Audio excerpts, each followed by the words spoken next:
जय हिंद दोस्तों, let's study 41 में आप लोगों का स्वागत है। मैं हूं घनश्याम यादव और दोस्तों मेरे द्वारा आप लोगों को ऑल कंपटीशन से संबंधित प्रश्नों को हल कराया जा रहा है, जिसमें सबसे पहले मेरे द्वारा भारत के प्राचीन इतिहास के बारे में पढ़ाया जा रहा है। लेकिन दोस्तों ध्यान देंगे, भारत का प्राचीन इतिहास हमने समाप्त कर दिया है। अब हम आप लोगों को भारत के प्राचीन इतिहास के बारे में रिवीजन कराएंगे, यानी कि जो हमने चैप्टर आपको पढ़ा दिया है, अब उसका हम लोग रिवीजन करेंगे। भाग 1 से लेकर के भाग 70 तक का क्लास हमारे द्वारा और पढ़ाया जा चुका है। तो अब दोस्तों हम लोग क्या करेंगे, जो भी क्लास हम लोग पढ़ चुके हैं उसका रिवीजन करेंगे। और आज रिवीजन का सबसे पहला क्लास है और वो है परिचय यानी इंट्रोडक्शन। तो भारत का प्राचीन इतिहास जो हमने पढ़ाया था पहला चैप्टर, उसका आज हम लोग रिवीजन करेंगे और उसके बाद फिर ऐसे ही हम लोग धीरे धीरे आगे बढ़ते जाएंगे। और दोस्तों एक बात और बताऊं, रिवीजन कराने के बाद जब आप लोग क्लास समाप्त करेंगे तो आप देखेंगे कि मैं डिस्क्रिप्शन में एक लिंक डाला हूं, और लिंक को जब क्लिक करेंगे तो भारत का प्राचीन इतिहास जो है उस खुलेगा और आप उसको पूरा पढ़ लेंगे। चूँकि कुछ छात्र ऐसे होंगे, कुछ बच्चे ऐसे होंगे, वो हमारे क्लास को अटेंड नहीं किए होंगे, तो लिंक पर क्लिक करेंगे, वो उस क्लास को पढ़ लेंगे। और जो दोबारा पढ़ना चाहेंगे, तो मैं आपको बता दूँगा कि किस रीजन के क्लास में कौन-सा चैप्टर मैं लिंक के माध्यम से डाल रहा हूँ। आप लिंक पर क्लिक करेंगे और उस चैप्टर को आप लोग पढ़ लेंगे। तो दोस्तों आइए, आज के चैप्टर को हम लोग पढ़ना प्रारंभ करते हैं। भारत का प्राचीन इतिहास रिवीजन का पार्ट भाग 1। तो दोस्तों आइए देखते हैं कि इसमें कौन-कौन सा प्रश्न बनता है। तो दोस्तों इसमें सबसे पहले प्रश्न बना था, हमारे प्यारे भारत को कितने नामों से जाना जाता है? तो आप उत्तर लिखेंगे 4 नामों से जाना जाता है।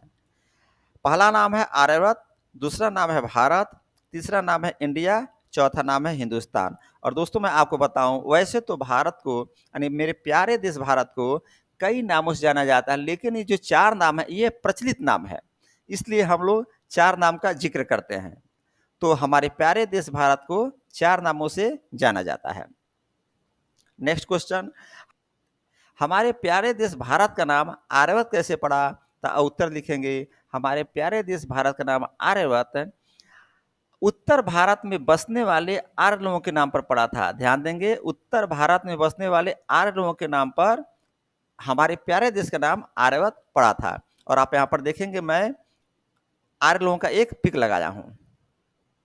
नेक्स्ट क्वेश्चन, हमारे प्यारे भारत का नाम भारत कैसे पड़ा? लिखेंगे भरत के नाम पर। एक भरत नाम के राजा हुआ करते थे, उनके नाम पर हमारे प्यारे देश का नाम भारत भारत पड़ा था। आप देखेंगे यहाँ पर मैंने एक राजा का पिक लगाया है जो राजा भरत हैं। नेक्स्ट क्वेश्चन, हमारे प्यारे देश भारत का नाम इंडिया कैसे पड़ा?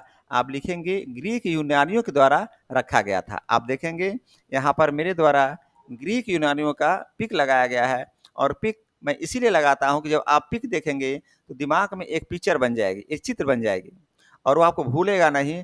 तो दोस्तों इस तरह से आप जो क्वेश्चन सॉल्व कर रहे हैं उसका उत्तर देख रहे हैं, कभी नहीं भूलेगा पिक्चर के माध्यम से। नेक्स्ट क्वेश्चन, हमारे प्यारे देश भारत का नाम हिंदुस्तान कैसे पड़ा? तो लिखेंगे मध्यकालीन मुस्लिम इतिहासकारों के द्वारा रखा गया था। हमारे प्यारे देश भारत का नाम हिंदुस्तान मध्यकालीन मुस्लिम इतिहासकारों द्वारा रखा गया था। और देखेंगे मैंने यहाँ पर एक मध्यकालीन मुस्लिम इतिहासकार का पिक लगाया है। अगला क्वेश्चन है, इतिहास किसे कहते हैं? तो इसका उत्तर बनेगा अतीत काल में घटित घटनाओं के अध्ययन को इतिहास कहते हैं। आप देखेंगे यहाँ पर हमने एक पिक लगाया है और ये दर्शाता है अतीत काल के घटनाओं को। यहाँ पर देखें एक घड़ी लगा हुआ, ये समय को दर्शा रहा है।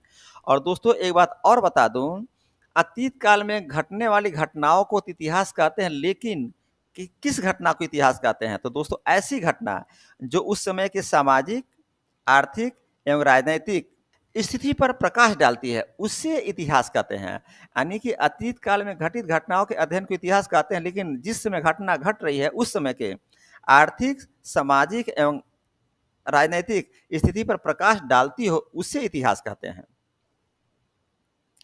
इतिहास का जनक कौन? तो लिखेंगे हेरोडोटस। तो दोस्तों इतिहास के जनक हेरोडोटस को कहा जाता है। और क्यों कहा जाता है, इसके पीछे एक कारण है कि हेरोडोटस जो इतिहास लिखे थे उसको बहुत ही क्रमबद्ध रूप में और बहुत ही तरीके से लिखे थे। और जब वो इतिहास लिखे तो उनके द्वारा जो इतिहास लिखा गया था, उसको पढ़ने में, समझने में बहुत ही आसानी था और जो इतिहास लिखे थे, बहुत विधिवत रूप से लिखे थे और जो लेखक थे, वो तरीके से नहीं लिख पाए थे, इसलिए इनको इतिहास का जनक कहा जाता है, किसको?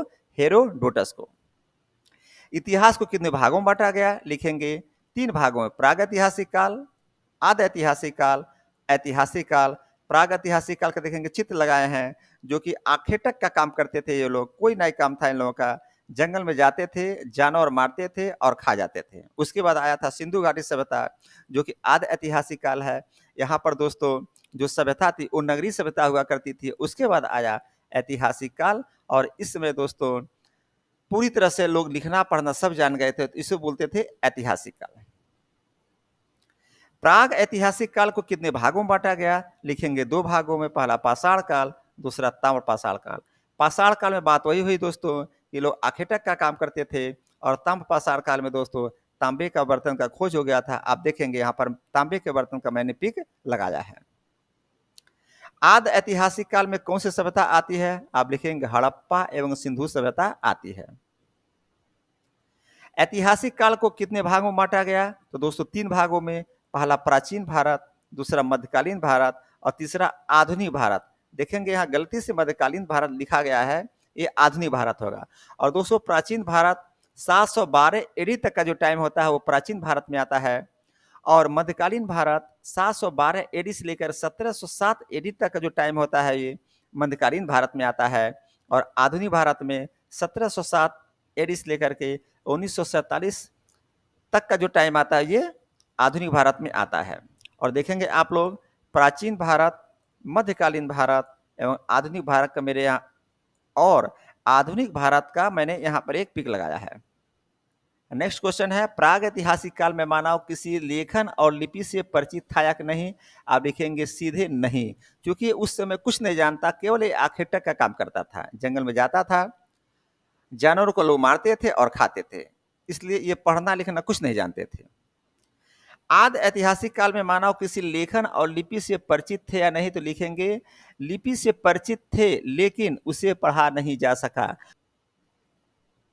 अगला क्वेश्चन, ऐतिहासिक काल में मानव किसी लिपि एवं लेखन से परिचित थे या कि नहीं थे? लिखेंगे लिपि से भी परिचित थे और उसे पढ़ा भी जा सका। रोम की सभ्यता को किन 2 राजाओं ने आगे बढ़ाया? लिखेंगे जूलियस सीजर एवं ऑगस्टस के द्वारा बढ़ाया गया। ये हैं जूलियस सीजर और ये है ऑगस्टस। जुलाई महीने का नाम किसके नाम पर रखा गया? तो दोस्तों जूलियस सीजर के नाम पर रखा गया। देखिए ये है जूलियस सीजर और नाम भी टैली कर रहा है, जुलाई एवं जूलियस सीजर। अगस्त महीने का नाम किसके नाम पर रखा गया? तो लिखेंगे अगस्टस। देखिए ये अगस्टस है, नाम भी टैली कर रहा, अगस्त एवं अगस्टस, तो आसानी से याद हो जाएगा ये। वर्तमान समय में प्रचलित कैलेंडर कौन सा कैलेंडर है? लिखेंगे आप ग्रेगोरियन कैलेंडर है। देखिए ग्रेगोरियन टाइम का मैंने यहाँ पर एक पिक लगाया है।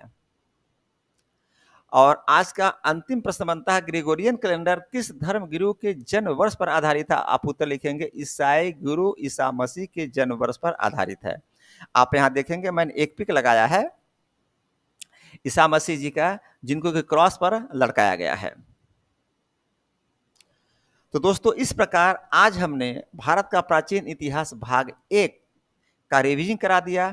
और मैं आपको बताऊं, आप रिवीजन करने के बाद आप डिस्क्रिप्शन में जाएंगे और वहां पर एक आपको लिंक मिलेगा, लिंक पर क्लिक करेंगे तो भारत का प्राचीन इतिहास का जो परिचय है वो आपको चैप्टर खुल जाएगा और आप उसे फिर दोबारा पढ़ सकते हैं और उसको समझ सकते हैं। नए बच्चे होंगे तो जरूर वहां जाएंगे डिस्क्रिप्शन में और वहां पर एक लिंक है, आप लिंक को क्लिक करेंगे और आपका चैप्टर भारत का प्राचीन इतिहास भाग 1 खुल जाएगा और दोस्तों आप उसको पढ़ लेंगे। तो दोस्तों आज का चैप्टर मैं यही समाप्त करता हूँ रिविजन का, ध्यान देंगे रिविजन का चैप्टर है। तो दोस्तों आज का चैप्टर मैं यही समाप्त करता हूँ। जय हिंद, जय भारत।